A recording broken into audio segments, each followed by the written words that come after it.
see you guys in the dark.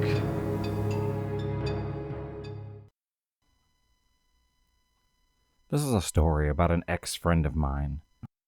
I tried to help him through his terrifying obsession with a girl, to no avail. I've always been the type to observe everything from a safe distance. Seldom am I ever brought into drama, but people come to me for advice a lot. I've given my best and most sound counseling to friends, but this particular guy that I knew was beyond any form of help. This guy, we'll just call him Andy, made no point to cover up his psycho. He was mumbling out loud to himself in public, then being physically harmful. He was quite the basket case. It all started with me knowing very little about this guy, because I just kept to myself.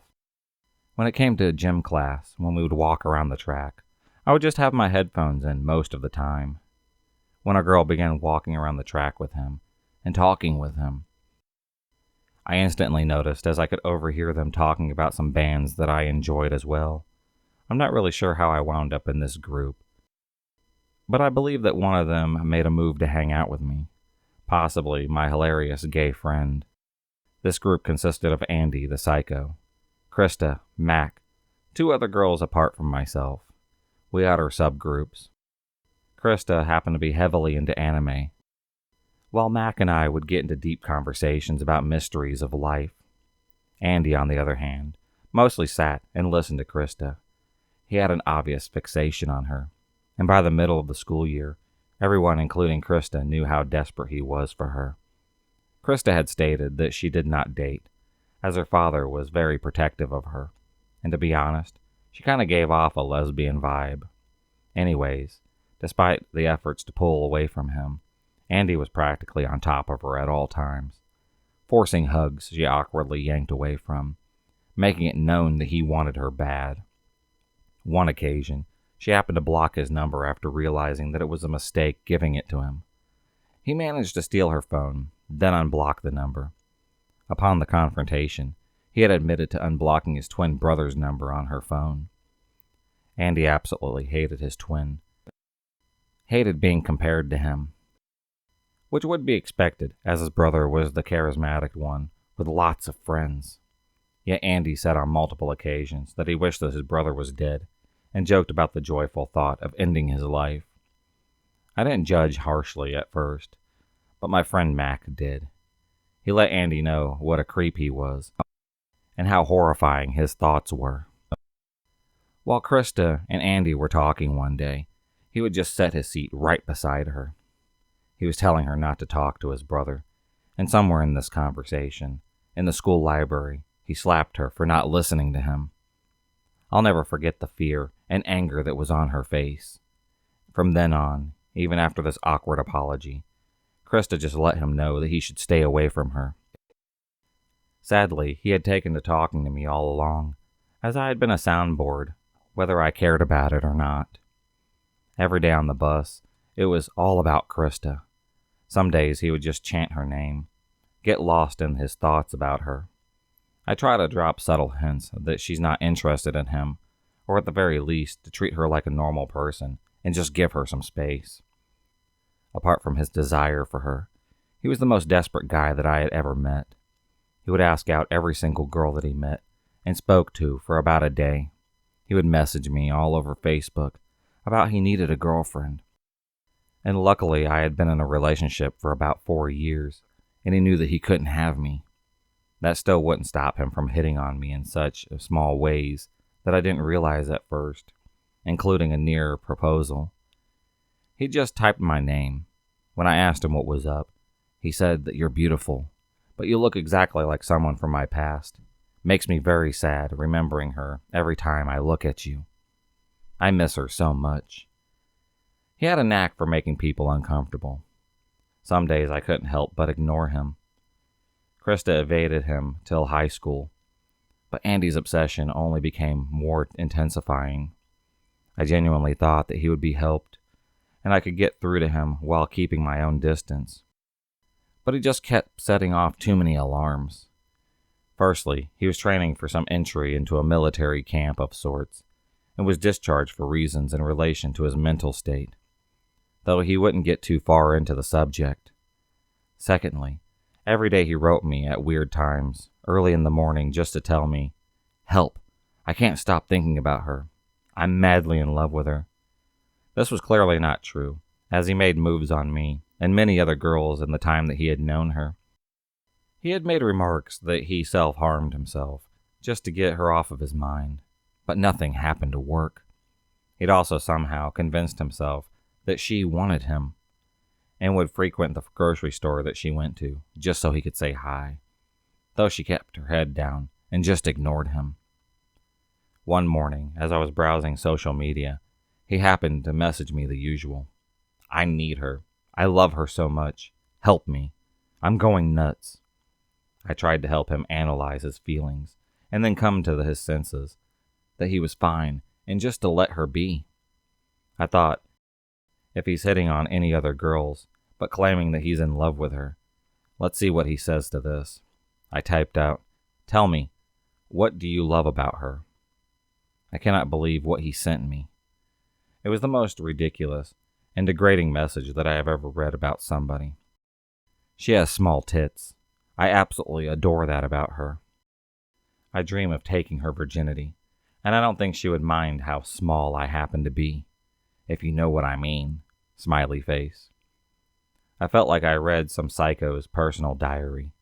Truthfully, this girl was pretty tiny, 18 years old, not even 110 pounds, which made me fear that he'd prey on her. He was very short, but she appeared vulnerable and smaller than him. I was on my last straw playing therapist for this dude who clearly had no damn idea that he was scaring this girl. Up to the last time that we happened to speak, the worst thing that he requested of me was to get a hold of her new number somehow for him and attempt to lure her in to see him once again. He was frustrated with my decline. He pleaded with me to help him obtain her address. Needless to say, that last night that we spoke, I told him that I wish him well, told him that I would not assist him in terrorizing my friend. I blocked him. It's been longer than a year since then. I just hope that he got the help that he needed, and I hope for her sake that he hasn't found out where she lives by now. When I was in high school, I was part of a choir where we would have to sing our songs that the school had required us to sing. Things like the national anthem or some kind of church song. I wasn't the best singer.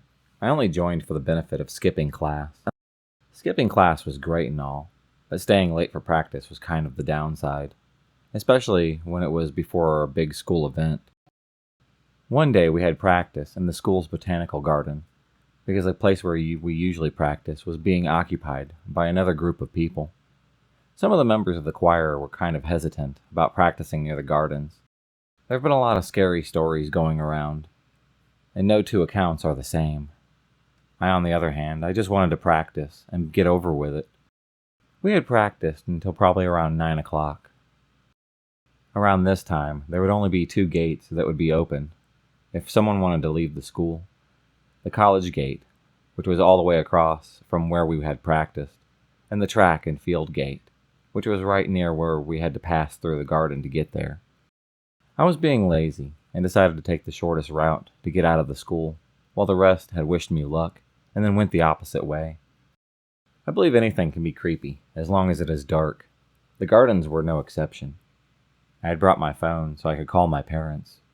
It rang once before being answered.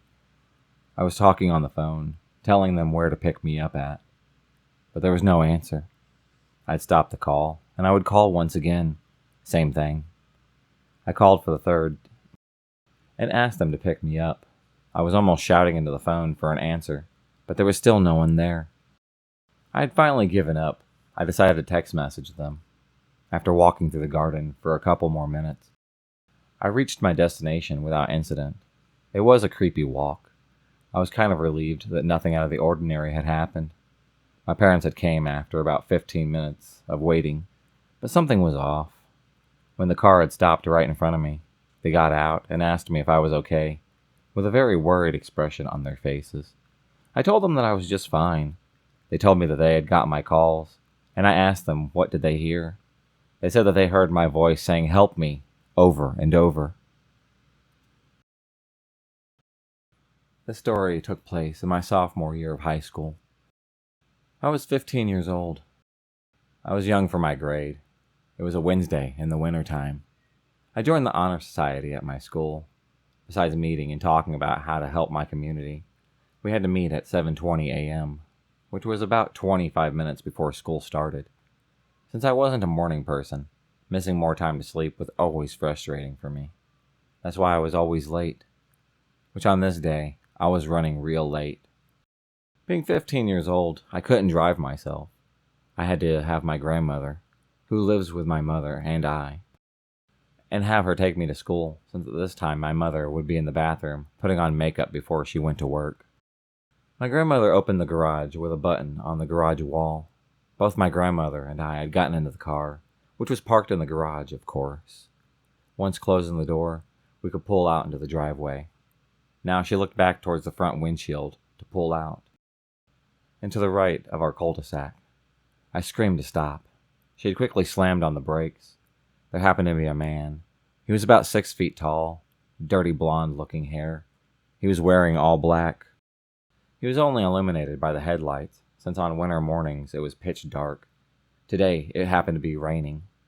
I noticed something was in his hand. Being the observant person that I was, I thought that I saw a black handle.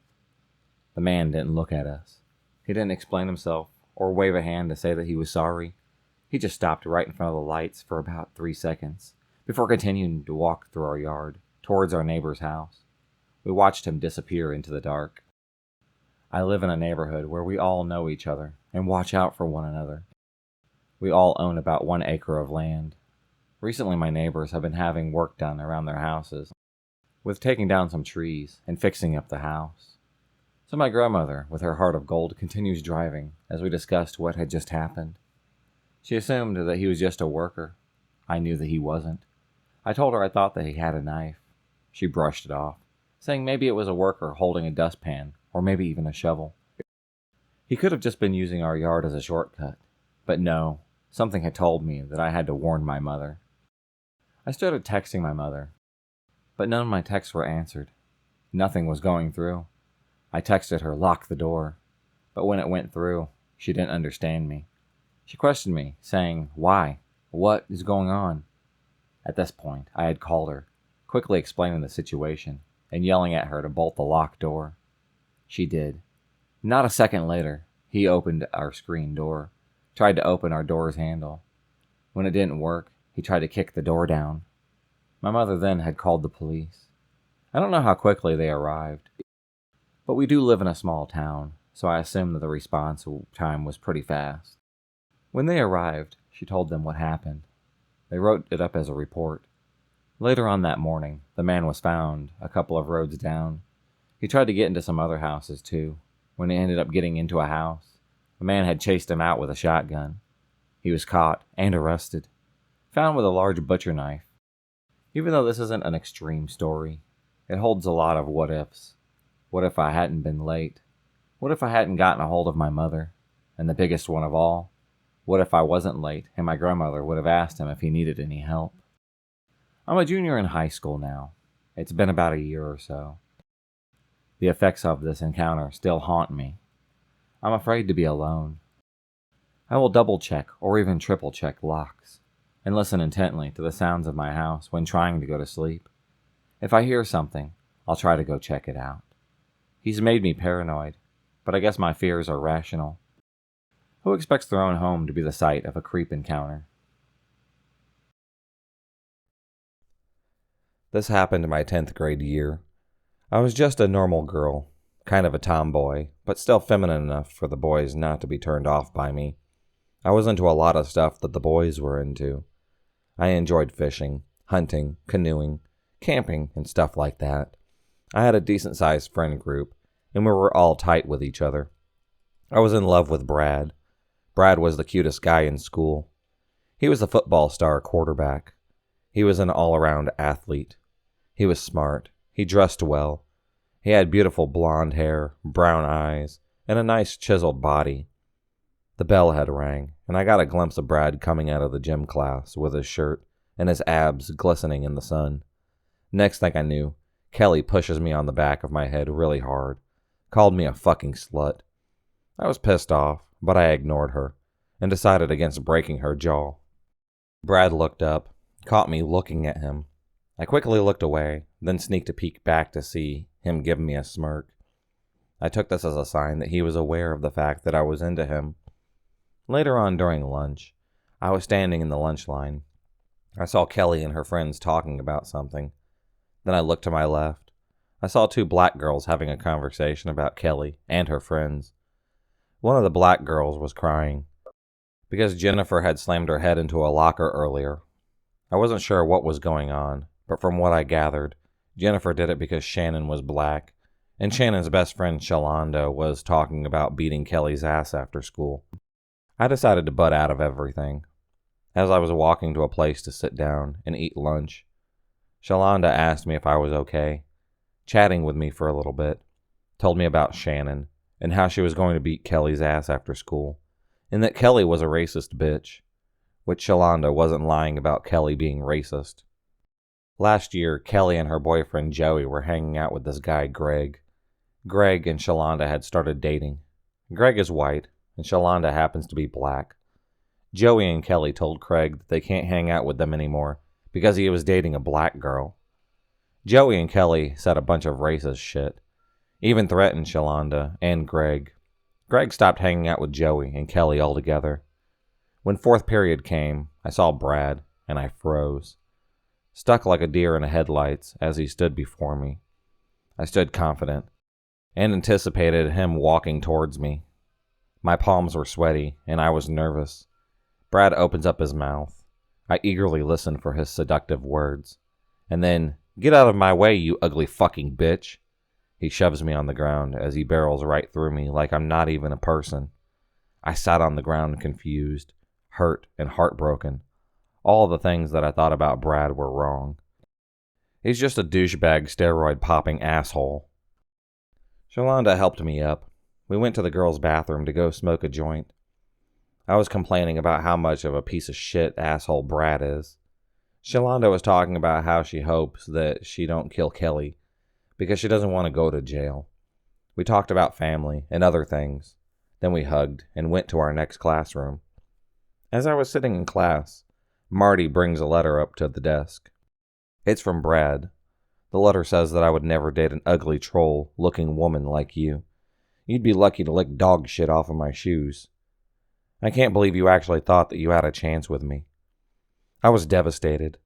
This letter was designed and written to hurt me and put me back where I belong, in a box of other rejects and losers. I cried. Then suddenly, Sherry starts making fun of me and pulls my hair. Tim bends down and taunts me by talking perverted shit that he wants to do to me and how he was going to teach me a thing or two.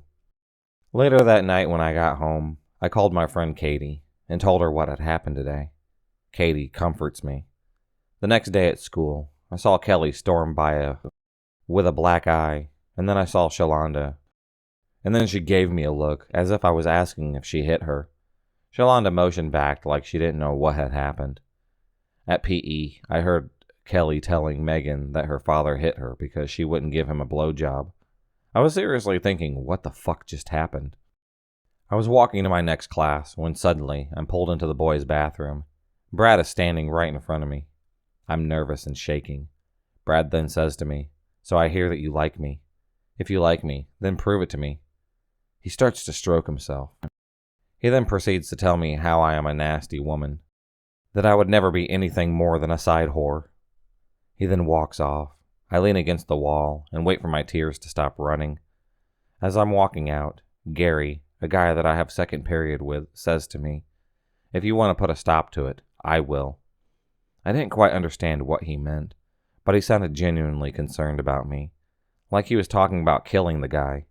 I thanked Gary for his kindness and then went to class. Brad and his friends blocked both sides of the hall, and I was trapped. I thought the absolute worst. I was terrified that I was going to be raped by Brad and his 7 or 8 friends. Then I feel an egg hit my face hard, then dozens at a time. They stood there and throw eggs at me. I was covered in egg yolk. They all started to laugh, and joke about how I was stupid and how I should kill myself. I walked home that day, and on the way home I tried to figure out what I did wrong and why they were treating me this way. I couldn't come up with any answers. Fast forward a few months. It's the last day before Christmas break, and everyone is talking about how they hope that they get what they want for Christmas. I see Gary from the distance. I go over to him and ask him how he's doing. We chat for a little bit. "I have to tell you something, Gary," I said nervously. Gary looks at me, then lifts my chin. "What is it that you need to tell me?" So I tell Gary how they throw eggs at me, and asked him not to lose his shit. Gary was angry and wanted to kill Brad and his friends. During 6th period PE class, Brad was running track, and Gary was just screwing around, playfully kicking his friends. Brad runs across the field and starts wailing on Gary. Gary is beaten senseless, and Brad runs off before the admins or the SRO showed up. Gary is pretty bruised up, and he is murmuring profanities and his desires to slit Brad's throat. Gary tells me that he's going to kill Brad, and that I couldn't stop him. I tried to tell Gary to just let it go, that it isn't worth it. Later on, Gary contemplates his final decision. Is he going to become a criminal and murder Brad or go to prison for the rest of his life? Or is he going to snap back to reality? The clock ticks by with each passing tick, tick, tick. Gary is becoming annoying by the ticking and smashes the clock. Gary calls and says that he has made his decision. I turn on the news, and Brad is on the news. I tell Gary. Gary turns on the news, and he is livid. So Brad had gone out to Shannon's house, tried to force himself on her, and also hit her a few times. Apparently told her a bunch of racist stuff. Someone had told Shannon's cousin, who was a gangbanger, and Brad was shot 57 times at a red light by unknown assailants. So after everything that Brad had done to me and Gary, and the things that he did to the others, especially Shannon, Brad got what he deserved. Shalonda beat Kelly's ass because Kelly called her the N-word in front of the whole school, because Kelly thought that Shalonda wouldn't defend herself, or Kelly thought that if she needed help that someone would help her. No one did. We just stood there as Shalonda brutalized Kelly. Kelly laid on the ground a bloody mess. Her friends just kind of walked past her because they were ashamed of her getting her ass kicked. Kelly had later on moved. Joey got stabbed by Gary because Joey ran him off the road and almost killed his little sister and his infant brother. Gary stabbed Joey 43 times in the chest, in the back, and anywhere else that he could get him. Gary is now in prison, and I feel bad for Gary. Gary had gotten a sentence of 8 years for second-degree murder, but he could get out sooner. Gary writes me every day and tells me that he doesn't have sympathy for murdering Joey. I tell him that I don't have sympathy for Brad either, but I am deeply saddened that he is in prison, and I miss him so much. If you enjoyed this video, please subscribe, like, and hit the bell for notifications on future videos, and become a stalker of the night, and I'll see you next time.